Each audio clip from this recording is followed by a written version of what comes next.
Hey, welcome to another episode of the Caroline Glick Show. Actually, just for you knowing, this happens to be the 100th episode of the Caroline Glick Show.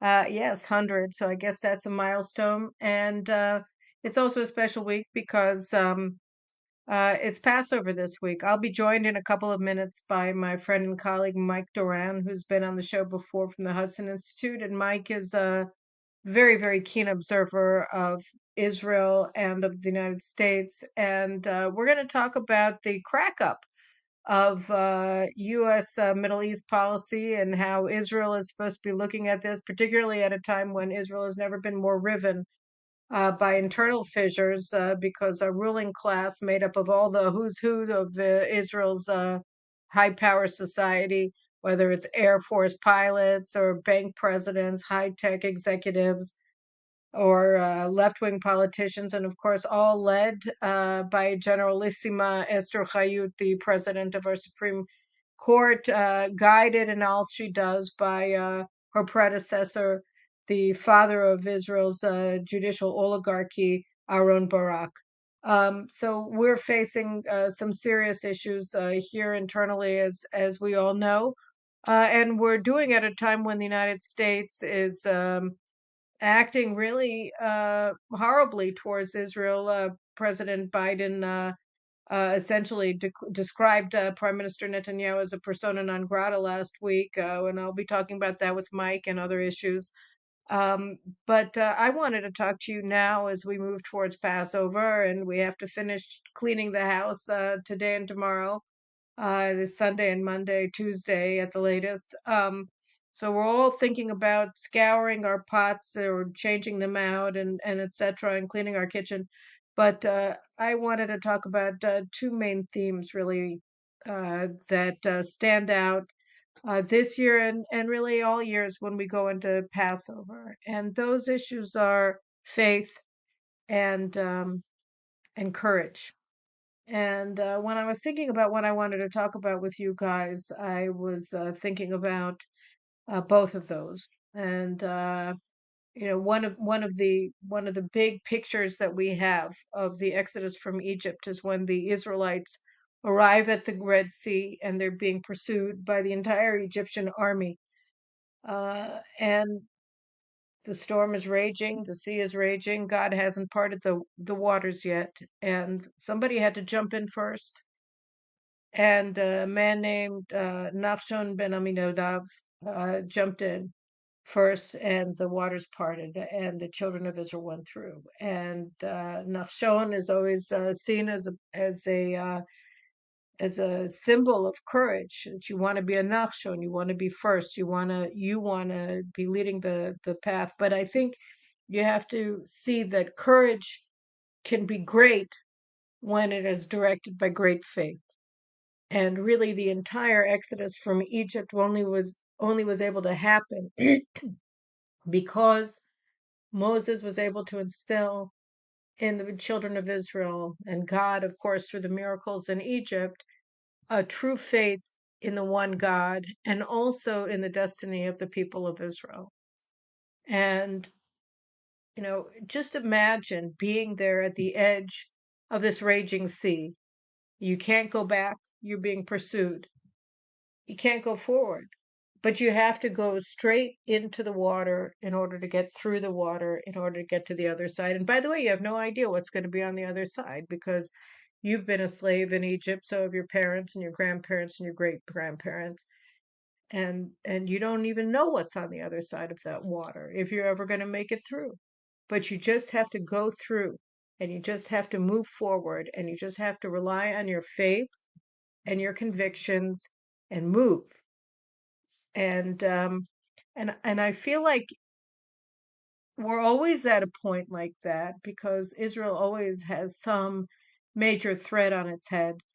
Um, and we always have to have faith paramount and a conviction in the morality of who we are and what we stand for and what we seek to achieve if we want to move forward in a world that is always threatening. And today it's threatening very acutely because the country that has always, or for a very long time, been a reliable ally to us, the United States, is now um, acting differently. They think that Iran with a nuclear weapon isn't necessarily a terrible thing. You had the chairman of the Joint Chiefs of Staff, General Milley, say just a couple of weeks ago to Congress that the United States opposes Iran having a fieldable nuclear weapon. But, as I said last week, they don't have a problem with a weapon that isn't fielded, meaning that they're not with Israel in its effort to block Iran from acquiring nuclear weapons. And we have just gone through a revolt of our elites against the people of Israel and against the concept of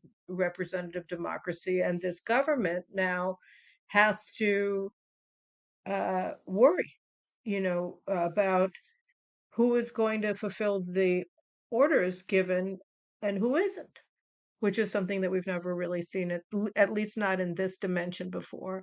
So we're charting waters that we haven't gone through before at a time of great peril and danger. But I think, we have to take inspiration from our past, from our ancient past, and from our recent past, and go forward and believe in ourselves. And,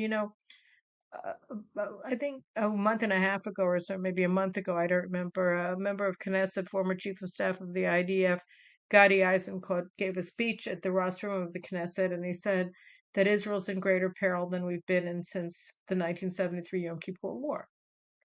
And I was thinking about that also today, and I mean, a lot of people have been thinking about that.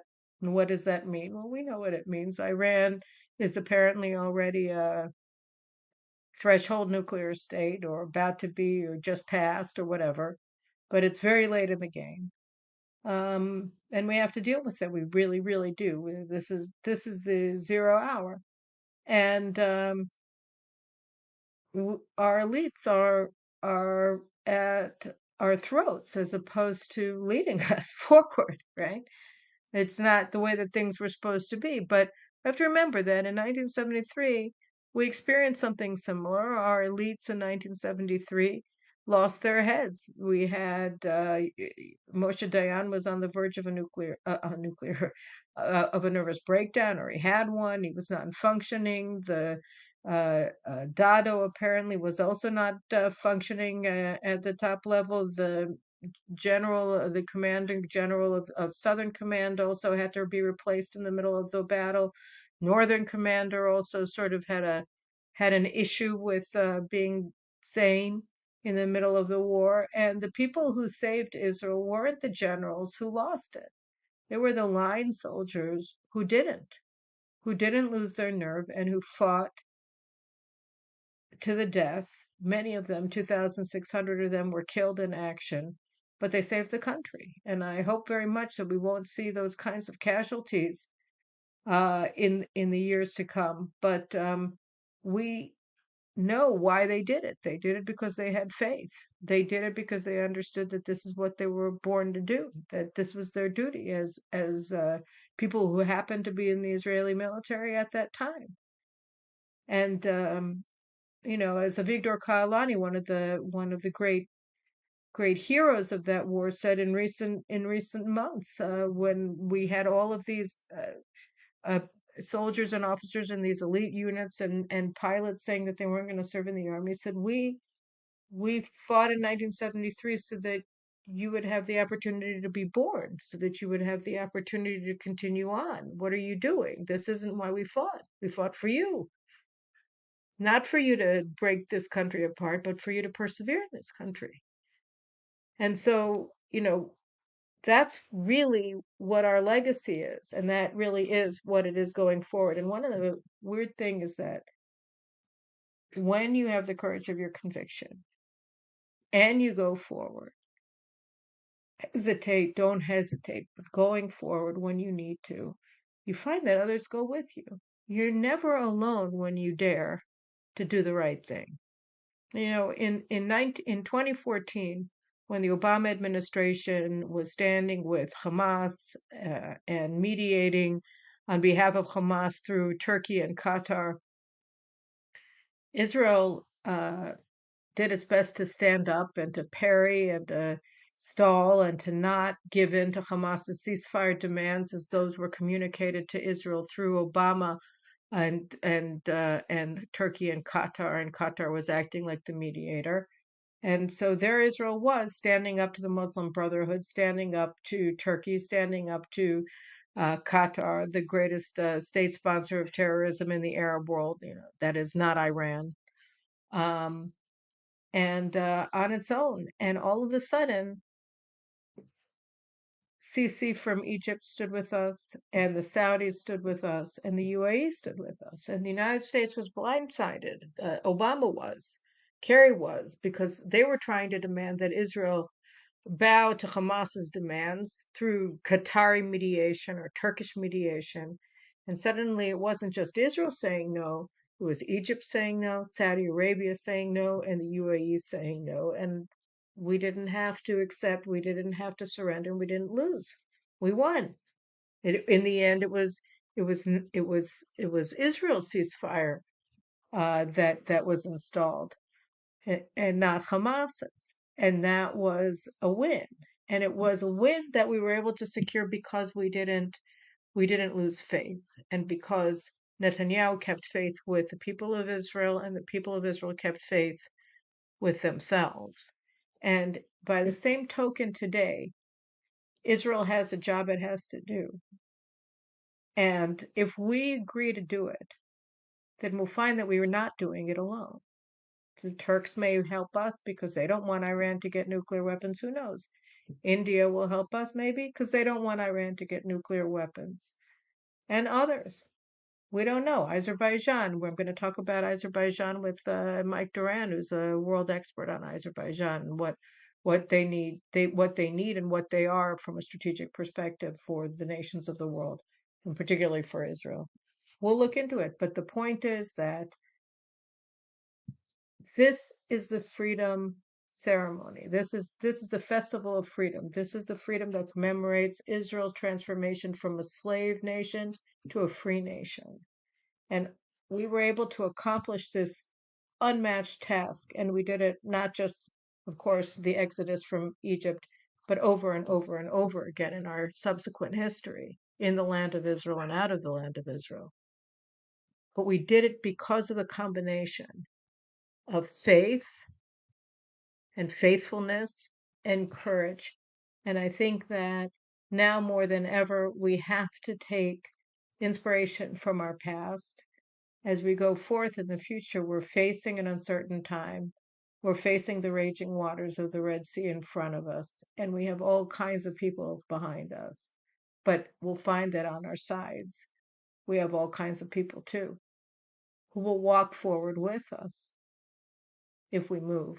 So I think that that's really the inspiration that I want to take from the festival, from the holiday of Passover. And the one that I wanted to share with you as you go forward and you celebrate with your children and with your families and with your friends this holiday, and as you think about it yourselves, because we are facing a difficult time in our history and in our lives. But as a people, things are kind of glum here in Israel, which is weird going into Passover. But I think that the more faith that we have and the more awareness we have of what's at stake and also what we've crossed through, um, the more courage we're going to have to meet this challenge and to triumph. So it's not easy, but if you have faith, you have hope. And if you have hope, then you're half the way there. So, Chag Sameach.